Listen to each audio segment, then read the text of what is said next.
Drifting in the dark, the silence of space had never felt so loud.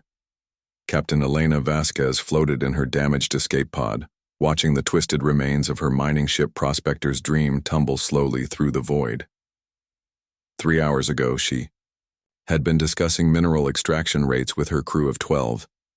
Now she was alone, the only survivor of an attack that came from nowhere and destroyed everything she had worked to build. Elena pressed her palm against the small viewport, her breath fogging the reinforced glass. The Prospector's Dream had been her life for 8 years. She had scraped together every credit to buy that old Helix-class mining vessel, spent countless nights repairing her engines, upgrading her systems, building something that was truly hers. Her crew had become family, especially Dr. Marcus Chen, her chief engineer who could make any piece of junk machinery sing like a chorus. Marcus was gone now. They were all gone. The pod's life support system hummed weakly behind her. A sound that should have been comforting but now felt like a countdown timer. Elena checked her readings for the 100th time in the past hour. Oxygen at 37%, power at 42%, hull integrity at 68%, and slowly dropping. The escape pod had taken damage during the attack, and the microfractures in the hull were venting precious atmosphere into space. She had maybe 6 hours left, maybe less. Elena closed her eyes and tried to piece together what had happened. They had been investigating an anomaly detected on their long-range scanners, something that didn't match any known stellar phenomena. The reading suggested a massive metallic structure hidden in the shadow of a dead moon, far from any established shipping lanes or mining claims. It was exactly the kind of discovery that could change a small operation like theirs from barely profitable to wealthy beyond imagination. The structure had been incredible, ancient, clearly artificial, and unlike anything in the human database. It was a perfect sphere, nearly 2 kilometers in diameter, covered in intricate patterns that seemed to shift and change when viewed directly. Marcus had been practically vibrating with excitement as they approached, his instruments detecting energy signatures that defied conventional physics. "Elena, you need to see this," Marcus had called from his station, his voice tight with scientific fervor. "These readings, this thing isn't just old, it's impossibly old. The materials I'm detecting shouldn't exist. The energy patterns are completely stable, no decay whatsoever. This could rewrite everything we know about advanced engineering." Elena had felt the thrill too. This was the kind of discovery that made legends, the sort of find that would put her name in the history books alongside the great explorers of human space. They had begun their approach carefully, following all protocols for investigating unknown structures. Elena had even sent a coded message back to the Mining Guild headquarters, documenting their discovery according to regulations. That message might have saved them all if they had sent it sooner. The attack came without warning. One moment they were scanning the ancient sphere. The next moment space around them erupted in hostile fire. Ships had appeared from nowhere, vessels unlike anything in human knowledge. They were organic-looking, with hulls that seemed to ripple and flow like living tissue. But they moved with the precision of advanced technology. Their weapons fired beams of searing energy that cut through the Prospector's Dream's shields like they were made of paper. Elena had tried to fight back, but her mining ship was never designed for combat. She had a few defensive systems. Enough to ward off pirates or claim jumpers, but nothing that could stand against this assault. The enemy ships moved like predators, coordinated and merciless. They targeted the Prospector's Dream's engines first, crippling her ability to escape, then systematically destroyed her weapons, communications, and life support systems. The worst part was the deliberate nature of it. These weren't pirates looking for cargo or territory. They weren't even trying to capture the ship. They were methodically destroying everything, ensuring that nothing and no one would survive to tell what they had seen. Elena had managed to reach the escape pod just as the main reactor went critical. She had looked back one last time as the pod ejected, hoping to see other survivors, other pods launching. Instead, she watched her ship die in a ball of superheated plasma, taking her crew and her dreams with it. Now she drifted alone in the vast emptiness, hidden from the alien attackers by the debris field that had once been her life's work. Them enemy ships had vanished as quickly as they appeared, apparently satisfied that they had eliminated all witnesses to whatever secret the ancient sphere contained. Elena activated her emergency beacon, but she knew it was probably useless. They were too far from established space lanes, too far from any regular patrols. The beacon would broadcast for days or even weeks before its power failed, but the chances of anyone receiving the signal were minimal. She was well and truly on her own. But Elena Vasquez had not survived 12 years in the dangerous business of deep space mining by giving up easily.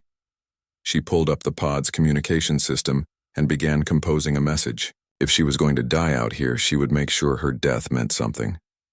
The message took her 2 hours to craft, compressed into a burst transmission that would repeat on multiple frequencies. She included everything she could remember about the attack, the location of the ancient sphere, the appearance and capabilities of the alien ships, the fact that they seemed determined to keep their discovery secret. She added her personal logs from the approach, Marcus's scientific readings, even the partial scans they had managed before the attack began.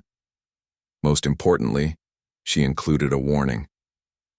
The aliens had technology far beyond anything humans possessed. They were organized, aggressive, and they were protecting something that they considered critically important. If they were willing to kill to keep the sphere secret, they might be willing to do worse if humans continued to explore this region of space.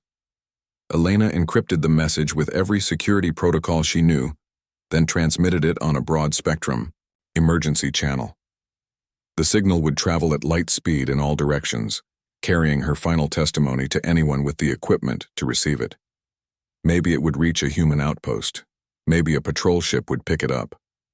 Maybe it would just add to the background noise of space, another voice crying out in the darkness without anyone to hear. She had done everything she could. Now all that remained was to wait. The hours crawled by with agonizing slowness. Elena tried to sleep, but every sound the pod made jolted her awake. The life support system's hum grew more labored.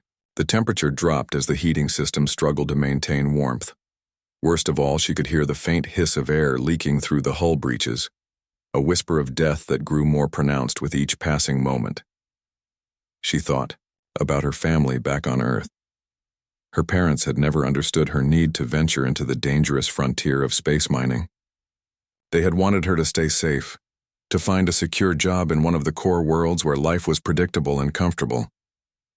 Elena had tried to explain that some people were meant for the edges of human space, that the frontier needed people, willing to take risks and push boundaries.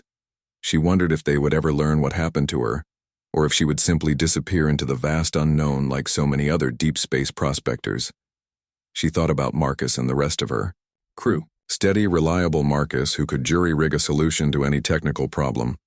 Sarah Kim, her pilot, who could thread a cargo hauler through an asteroid field like it was a dance. Old Pete Kowalski, her security chief, who told the same 3 jokes over and over, but somehow never failed to make them laugh. They had been more than employees. They had been partners, friends, family chosen from among the misfits and dreamers who made their living in the deep black. Elena's oxygen gauge dropped below 20%. The pod's systems began flashing warning lights, bathing the small compartment in hellish red illumination. She could feel the effects of oxygen deprivation creeping in, lightheadedness, difficulty concentrating, a strange sense of peace that she knew was her brain shutting down non-essential functions. She activated her personal recorder one last time, wanting to leave some final words for whoever might eventually find her pod. "This is Captain Elena Vasquez of the mining vessel Prospector's Dream," she said, her voice steady despite everything. "If you're hearing this, then you found my pod and I didn't make it. I want you to know that my crew died doing what they loved, exploring the unknown and pushing the boundaries of human knowledge. We discovered something incredible out here, something that others are willing to kill to protect. I've transmitted all our data on emergency frequencies. Find it, study, learn from it, and be careful. We're not alone out here, and not everything we meet is going to be friendly." She paused, struggling to find the right words for her final message. "To my family on Earth, I'm sorry I never made it home for that Christmas dinner you kept inviting me to. I'm sorry I chose the stars over safety, but I'm not sorry I came out here. This is where I belonged, at the edge of everything, looking into the unknown. Tell people about us. Tell them that Elena Vasquez and the crew of the Prospector's Dream died free, died exploring, died human. The oxygen gauge hit 15%. Elena's vision began to blur at the edges. She shut down all non-essential systems to conserve power for the distress beacon, then sealed the recorder in the pod's emergency cache. If anyone ever found her, they would know what happened here. She settled back in her seat and looked out at the stars. Somewhere out there, her message was racing through space at the speed of light, carrying the story of first contact gone wrong. Somewhere out there, other humans were living their lives, unaware that the universe had just become a more dangerous place. Elena closed her eyes as the oxygen level dropped below 10%. Her breathing became shallow, labored. The cold was seeping into her bones now, and she could barely feel her fingers and toes. But even as consciousness began to slip away, she held on to one thought. She had warned them. Whatever happened next, humanity would not face it blind. The last thing Elena heard was the faint whisper of escaping air, and then the silence of space claimed her. But in the vast darkness beyond her failing pod, something else was moving through the void. Ships were coming, drawn by the signal she had transmitted into the black. The question was, would they arrive in time to save her, or would they only find another grave among the stars? The answer would determine not just Elena's fate, but the fate of humanity itself. The thunder of vengeance Admiral Sarah Knox stood on the bridge of the battle cruiser Indomitable, her weathered hands gripping the command rail as she stared at the tactical display. The distress signal had reached the Frontier Defense Fleet 18 hours ago, and what she had heard in that desperate transmission had chilled her to the bone. In 30 years of military service, she had never encountered anything like Captain Vasquez's report. Distance to target? She called to her navigation officer. 14 minutes at current speed, Admiral, came the crisp reply. All ships report ready for emergency deployment. Sarah nodded grimly. She had assembled the largest task force the Frontier Defense could muster on short notice. 12 destroyers, 6 cruisers, and her flagship battlecruiser, all racing toward Aguirre, the coordinates Elena Vasquez had died to transmit. The young mining captain's message had been clear enough to paint a terrifying picture. Humanity had encountered something far beyond their experience, something that killed first and asked questions never. Commander Morrison, report, Sarah ordered. Commander Jake Morrison, her chief tactical officer, stepped forward.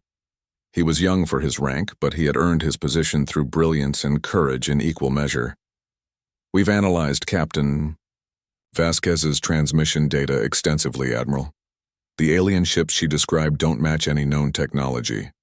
Their weapons output suggests power sources we can't begin to understand, and their ability to appear and disappear indicates some form of advanced stealth or dimensional manipulation. Sarah felt a chill run down her spine. Dimensional manipulation? It's the only explanation that fits the data, Morrison continued. The mining ship's sensors detected massive energy signatures, then nothing. Then suddenly the attack began. These aliens didn't approach from normal space, they came from somewhere else entirely. The Admiral absorbed this information with the stoic calm that had made her a legend in the fleet. Sarah Knox had been fighting pirates, smugglers, and claim jumpers for most of her adult life. But she had always been fighting humans. Human weapons, human tactics, human thinking. This was something entirely different. Signal from the reconnaissance squadron, the communications officer reported. They've reached the target coordinates. Put them through, Sarah ordered. The voice that came through the speakers was tense with controlled fear. Admiral, this is Captain Torres aboard the Swift Justice. We found debris from the mining vessel, but that's not the worst of it. There's something else here, something big. Sarah's blood ran cold. Elaborate, Captain. It's a sphere, Admiral. Perfectly spherical, about 2 kilometers in diameter. It's giving off energy readings that don't make sense. And, Admiral, it's not alone. We're detecting movement in the shadows of the local moons. Multiple contacts, same energy signatures as the ones described in the distress signal. The bridge fell silent except for the hum of the ship's systems. Sarah made her decision with the speed that had kept her alive through countless battles. All ships, battle stations, prepare for immediate jump to combat coordinates. And someone, find me that escape pod. If Captain Vasquez is still alive, we're bringing her home. The next few minutes were controlled chaos as the fleet prepared for battle. Sarah watched her officers work with practiced efficiency, but she could see the tension in their faces. They were about to face the unknown, and the unknown had already proven itself deadly. The jump to the debris field took less than 3 minutes. The moment the Indomitable dropped out of FTL, every sensor on the ship screamed warnings. The ancient sphere dominated the tactical display, its surface crawling with energy patterns that hurt to look at directly. But it was the other contacts that made Sarah's breath catch in her throat. 12 alien ships hung in the space around the sphere, motionless as predators waiting for prey. They were exactly as Elena Vasquez had described, organic-looking hulls that seemed to ripple with life, sleek and deadly and utterly alien. They made no hostile moves, but their very presence radiated menace. "Admiral," the sensor officer called out, "we're detecting a faint emergency beacon bearing 27 Mark IV. It's weak, but it's definitely human." Sarah's heart leaped. "Recovery. Team launch immediately, and somebody get me a full tactical analysis of those alien ships." As the rescue shuttles raced toward the source of the beacon, Sarah watched the alien vessels carefully. They remained motionless, but she could feel their attention like a physical weight. They were waiting for something, but what? The answer came 20 minutes later when the rescue team's voice crackled over the comm system. "Admiral, we've got her. Captain Vasquez is alive, but barely. Her pod's life support failed completely, but she's breathing. Medical team is working on her now." Sarah felt a surge of relief, but it was short-lived. The moment the rescue shuttle began its return journey, the alien ships moved. They didn't attack immediately. Instead, they began to spread out, surrounding the human fleet in a perfect sphere formation. The movement was so precise, so coordinated, that it seemed like a single organism rather than 12 separate vessels. "They're trying to box us in," Morrison observed. "Classic encirclement maneuver." "Not classic," Sarah corrected. "Perfect. Look at those positions. They've calculated our maximum weapon range, our fastest acceleration, even our emergency jump parameters. They know exactly how to trap us." The alien ships began to power up their weapon systems. Energy readings spiked across the board, and Sarah could see the deadly beauty of their technology as patterns of light raced across their hulls like lightning trapped in amber. "Admiral," the communications officer said, "we're receiving a transmission from the alien vessels. It's in English." Sarah felt her blood turn to ice. "Put it through." The voice that filled the bridge was neither human nor mechanical. It was something else entirely, something that spoke of vast intelligence and absolute certainty. "Human vessels, you have discovered that which is forbidden. You have seen that which must remain hidden. You will be destroyed, as was the vessel that came before you. There will be no negotiation. There will be no mercy. There will be only silence." The transmission ended, and the alien ships began to move into attack formation. Sarah Knox had been preparing for this moment her entire career. She had trained for impossible odds, studied every tactical manual, learned from every defeat in human military history. But she had never faced anything like this. "All ships prepare to engage," she ordered. "Target their weapon systems first. If we can't outgun them, we'll outthink them." The battle began with a fury that shook the very fabric of space. The alien weapons were devastating, beams of pure energy that could vaporize a destroyer in seconds. But Sarah had something the aliens didn't expect: Elena Vasquez's data. The young mining captain had managed to record not just the appearance of the alien ships, but their attack patterns, their coordination methods, even the subtle energy fluctuations that preceded their weapon discharges. It wasn't much, but it was enough. "All ships, pattern Delta 7, Sarah ordered. "Use the debris field for cover. Make them come to us." The human fleet scattered like leaves in a hurricane, using the twisted remains of the prospector's dream as cover while they fought back with everything they had. The battle was chaos, but it was controlled chaos. Sarah's ships moved with the precision of a symphony orchestra, each vessel playing its part in a deadly dance. The aliens were powerful, but they were also predictable. They fought like machines, following patterns that could be analyzed and countered. Humans fought like humans, creative, adaptable, and utterly unwilling to accept defeat. The tide turned when Commander Morrison realized the truth about the alien formation. "Admiral, they're not 12 separate ships. They're one ship with 12 components. That's why their coordination is so perfect. Disrupt the central command node and the whole formation falls apart." Sarah saw it immediately. The alien vessels weren't just surrounding the human fleet. They were protecting the ancient sphere. One of them, the largest, was positioned directly between the sphere and the human battlecruiser. "All ships, concentrate. Fire on the lead vessel," Sarah ordered. "Everything we have." The combined firepower of 18 human warships focused on a single target was a sight to behold. Nuclear warheads, particle beams, kinetic projectiles, and experimental plasma. Weapons all converged on the alien command ship. For a moment it seemed like the alien vessel would shrug off the assault like all the others. Then something beautiful happened. The alien ship's organic hull began to crack, revealing the complex machinery beneath. Sparks of alien energy arced between the fractures, and suddenly the perfect coordination of the alien formation faltered. "They're breaking apart," Morrison shouted. "The command link is failing." The remaining alien ships began to move erratically, their perfect formation dissolving into chaos. Without their central coordination, they became vulnerable to human tactics. Sarah's fleet pressed their advantage, picking off the confused alien vessels one by one. When the last alien ship died in a burst of exotic energy, the ancient sphere began to pulse with increasing intensity. Sarah realized with horror that it was building up to some kind of massive energy release. "All ships, emergency jump," she ordered. "Now." The human fleet vanished into FTL just as the sphere exploded with the force of a small star. The shockwave chased them through hyperspace, but they had escaped with their lives and something more valuable than any treasure: the knowledge that humanity could face the unknown and survive. In the medical bay of the Indomitable, Elena Vasquez opened her eyes to see Admiral Knox standing beside her bed. The young mining captain tried to sit up, but Sarah gently pushed her back down.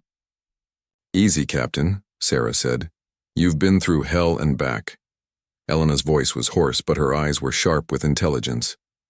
"The sphere, did you destroy it?" "It destroyed itself," Sarah replied. "But your data, your sacrifice, it saved us all. We know they're out there now, we know they're dangerous, and we know we can fight them." Elena nodded weakly. "My crew, they died for this discovery. Make sure it means something." Sarah clasped the young woman's hand. "It already does. Captain Elena Vasquez, by the authority vested in me by the Terran Defense Council, I hereby offer you a commission in the Frontier Defense Fleet. We need people like you, people who can face the unknown and warn the rest of us what's coming."